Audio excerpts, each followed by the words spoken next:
ஏன்னா நிறைய பேர் சொல்லுவாங்களே, இப்போ உங்கள் ஃபேமிலி பார்க்கும்போது okay born with silver spoon, கஸ்தூரியா சார் அந்த 80ஸ்லேயே எவ்வளோ பெரிய ஒரு இயக்குனர், அப்போ பயங்கர சஃபஸ்டிகேட்டடான லைஃப், அதனால டாக்டர்.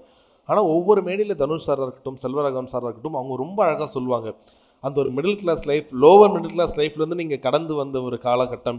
ஸோ எல்லாருமே சினிமா துறையில் இருக்காங்க. எப்படி உங்களுக்கு மருத்துவத்துறை மேலே அப்படி ஒரு நாட்டம்? அப்போதுலேருந்தே பயங்கர ஒரு சூப்பர் படிப்பாளி ஒரு ஸ்டூடெண்ட்டா சார் சின்ன வயசுலேருந்தே மேம்லாம்? நான் சென்னைக்கு வரும்போது ₹1 காயின் கையில் இருந்தது, அவ்வளோதான் என்னுடைய லைஃப். அப்படி தான் ஸ்டார்ட் ஆச்சு. அவங்க பிறக்கும்போது வீட்டில் சாப்பாடு கிடையாது. கண்ணம்மாப்பேட்டை நாங்கள் இருந்த ஏரியா, அதுக்கு பக்கத்தில் ஒரு கவர்மெண்ட் ஹாஸ்பிட்டல், அங்கே தான் அவங்களுக்கு டெலிவரி. அது நடந்தே தான் போகணும், ஆட்டோவில் போகிறது கூட காசு கிடையாது. அப்படி பிறந்த பொண்ணு தான் இன்றைக்கி ஒரு கைனகாலஜிஸ்ட். அதுக்கு நான் உழைச்சேன், சம்பாரித்தேன்.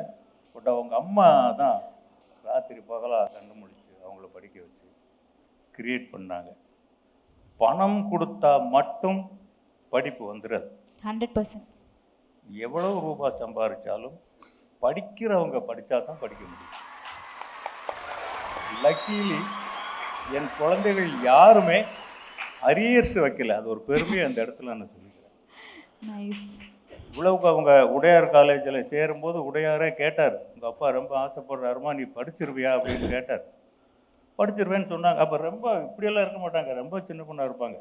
ஸ்கூல் கேர்ள் மாதிரி இருந்தால் ஊர்லேயே 5th படிக்கிறியான்னு தான் கேட்பாங்க அவங்கள, அந்த அளவுக்கு தான் இருப்பாங்க. அதை படித்து காட்டினாங்க இல்லையா, இட்ஸ் எ ப்ரவுட். அதுதான் எனக்கு ரொம்ப பெருமையாக இருக்குது. இன்றைக்கி இந்த இடத்துல அவங்க நிற்கிறாங்கன்னா அது எனக்கு தான் பெருமை. ஓகே. அதாவது இந்த தருணத்தில் உங்களை பார்க்கும்போது தனுஷ் சாரோட இட்லி கடை திரைப்படத்தில் வந்து அந்த அப்பா அம்மாவை பார்க்குற மாதிரியே ஒரு அப்படியே நிகழ்ச்சி போயிருக்கீங்க. உங்கள் டாக்டர் வந்து அவார்ட் வாங்கினதை பார்த்து, அதாவது டாக்டருக்கு படிக்க வைக்கிறது அப்படின்றது கண்டிப்பாக சாதாரணமான விஷயமே கிடையாது. ஃபினான்ஷியலாகவும் நிறைய ஸ்ட்ரகிள் இருந்திருக்கும். ஸோ அப்பா அம்மா 2 பேரும் சேர்ந்து எவ்வளோ கஷ்டப்பட்டு உங்களை படிக்க வச்சாங்க, அதை பற்றி சொல்லுங்கள்.